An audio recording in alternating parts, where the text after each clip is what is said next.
doing a great job. Hey, and what is up guys, and welcome to today's video. Today I'm gonna show you how I built this beautiful Nano Ryuboku aquarium and how it has evolved over 365 days. We're celebrating the birthday of this little aquarium.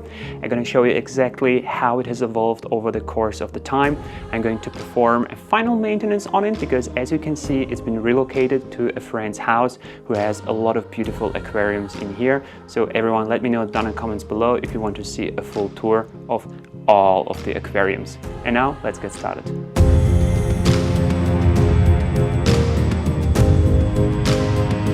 To scape this UNS 3 aquarium, I will use lava rocks and driftwood I found in a local shop. The rocks were all the same size, so I had to use a hammer and break one into smaller pieces. It is always best to have a variety of different sizes available, as this will make the composition look more natural. Unfortunately, all rocks and wood had stickers and labels attached to them, which I removed before starting the hardscaping process. Same as with rocks, the selection of driftwood was very limited, but I was able to find these detailed pieces. I will have to use some tricks here to make the wood look bigger, but more on that later. Here are the plants I will be using in this aquarium. For the substrate, I prepared a small amount of aqua soil as well as cosmetic sand. I decided to make a triangular composition. This means one side will be very tall and feature big hardscape, while the other will remain shallow and provide open space to balance out the composition. I started by adding the stones close to the front, keeping the foreground narrow. This allows more space in the back and helps make the aquarium look bigger than it actually is. The rocks were added one by one, forming a diagonal line. I tried to arrange the rocks with minimum gaps in between.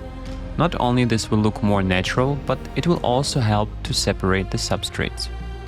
As previously mentioned, I will connect two branches to achieve more height. A third piece of wood is used on the opposite side to balance out the composition. You can see how all wood is tilted in the same direction. This makes the aquascape look dynamic, as it mimics water movement. The effect will be even stronger with the right background plants and strategic position of the filter outflow. While I check my work from the front, you can see the simple position of the wood behind the stones. If you want, you can add rule of third lines to the front glass to see if your hardscape aligns with them. I added a bonus rock on top of the others. This helped accentuate the triangular composition and sealed a dip in my wall that will separate the soil from the sand. Here I have small lava rocks left over. I will use them later to decorate the cosmetic sand. Now let's take out the wood and glue the rocks first. A little bit of sand in the front will stop the rocks from sliding, allowing me to stuff the gaps with filter wool from the back. This will help prevent salt from mixing with the sand in the foreground. Just look how beautiful the lava rocks stand out after adding the cosmetic sand foreground. I added a small amount of aqua soil in the bag and used a paintbrush to distribute it evenly. Now the rocks cannot slide in any direction and can be glued with cotton pad and liquid SuperGlue. Alternatively, you can use paper towels or toilet paper. Just make sure to insert the bonding material from the back. This way it's not visible from the front. As this is not always possible, you can always use soil dust to cover up glue spots. Simply sprinkle some soil dust on the spot before adding liquid SuperGlue on top. And zip a little bit of tea. Next, let's bring back the driftwood and glue it to the rocks, as this will prevent the wood from floating up. If you can, I highly recommend to pre-soak your wood, but if you're escaping spontaneous like I do, SuperGlue is your best friend. Before adding more soil in the bag, I decided to enhance my substrate and added a pouch of APT Start. This product adds important minerals, nutrients and bacteria to your substrate, making it perfect for plants. To give it a try, go to 2hourakquaris.com and use code Jurijs to save 15%. I added more aqua soil on top and used my favorite tool, a paintbrush, to flatten out the substrate. See how I keep the aqua soil below the rocks? This and all the other precautions will help keeping both substrates separate. To finalize the hardscape, I added small pieces of lava rock to add more details to the foreground. I started planting by cutting off all leaves from the Bolbitis heudelotii. This is a pro tip to achieve compact growth. It works with all ferns and if performed regularly helps prevent the fern disease. The rhizome can be divided in smaller portions and inserted in deep cracks or glued underneath the driftwood.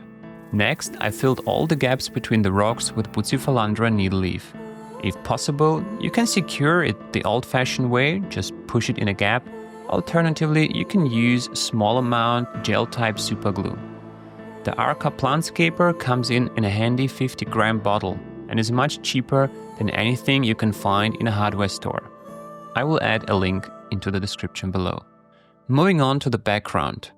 I planted one side with Helanthium tenellum green, and before finishing the background I decided to add some plants to the foreground first. Tiny amounts of Marsilea hirsuta and Eleocharis mini were planted side by side in every little bay between the lava rocks. I highly recommend to use the smaller and bushier growth from the tissue cup middle for this and avoid the larger runners from the outside. When you try for yourself, you will understand why. Finally, I divided Cypress helferi into individual plants, rinsed them in water and planted in the remaining corner. Now let's give the plants a good spray before moving the tank into the nano gallery. If you enjoyed watching the making of process, then you're going to love the more in-depth version in the description. Against my initial plan, the scape remained in dry start for 2 months. Unfortunately, some plants didn't make it.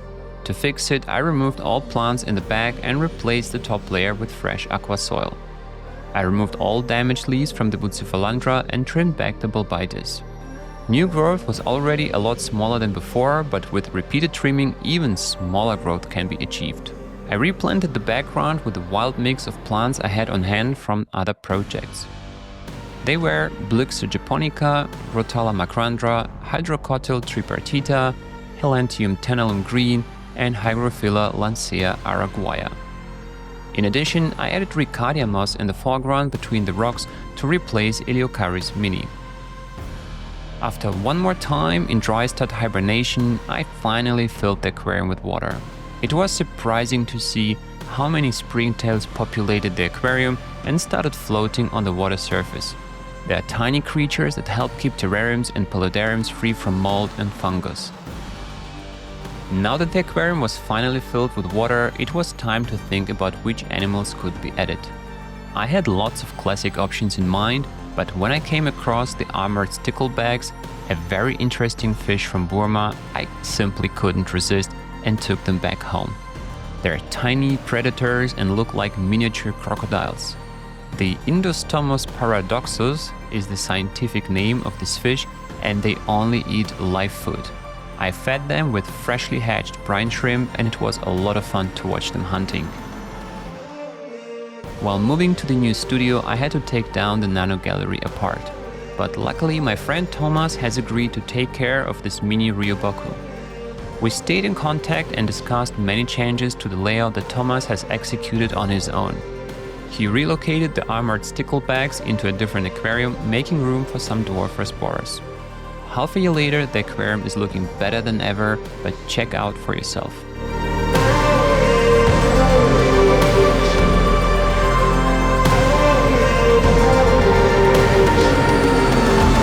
For an intense maintenance session, the aquarium had to be moved from the shelf to the dining table. For this, Thomas removed the filter and drained a little bit of water. I was able to lift the tank safely and move it to the workshop. After a first look, we decided to remove the frost film for an uninterrupted view from all sides.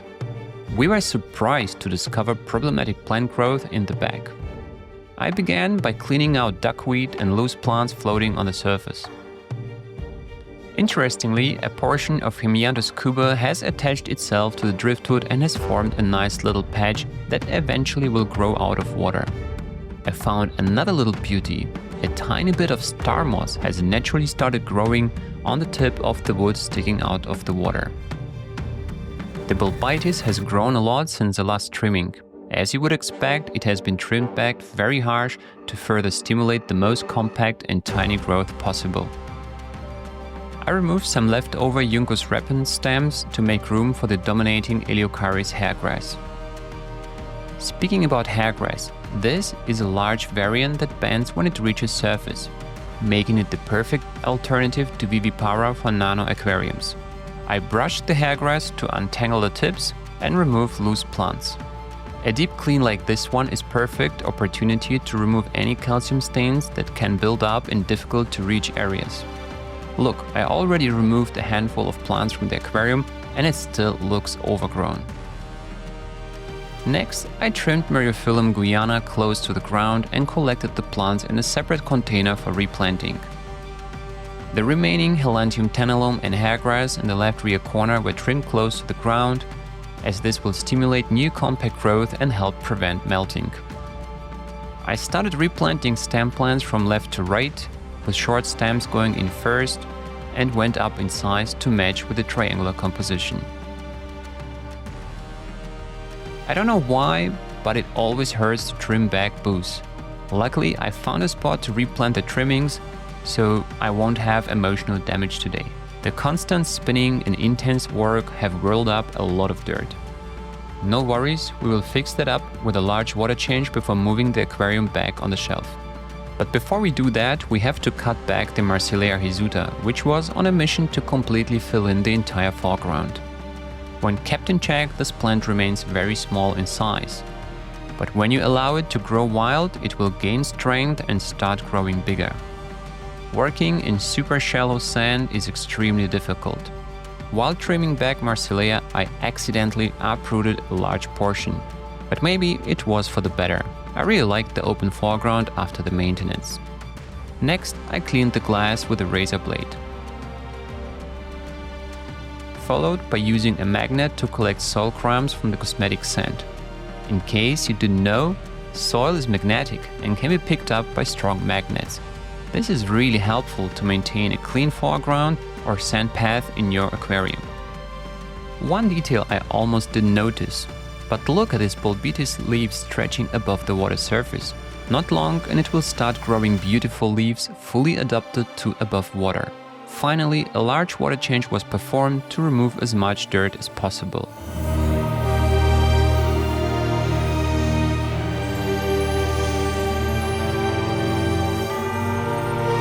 Lastly, I placed the aquarium back on the shelf and gently filled up with water.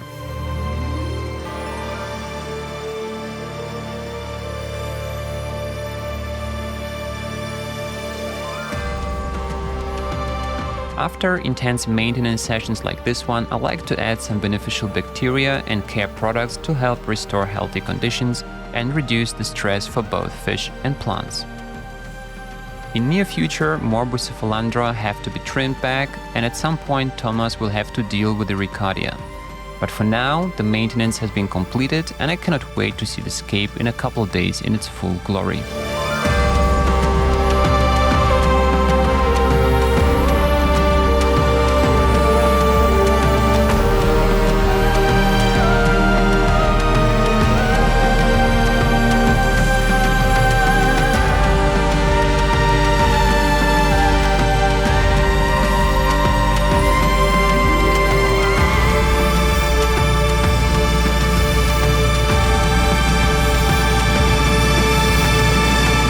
So folks, I hope you enjoyed watching this video. If you did so, show me with a thumbs up and subscribe if you haven't done so yet. See you in the next one. Bye.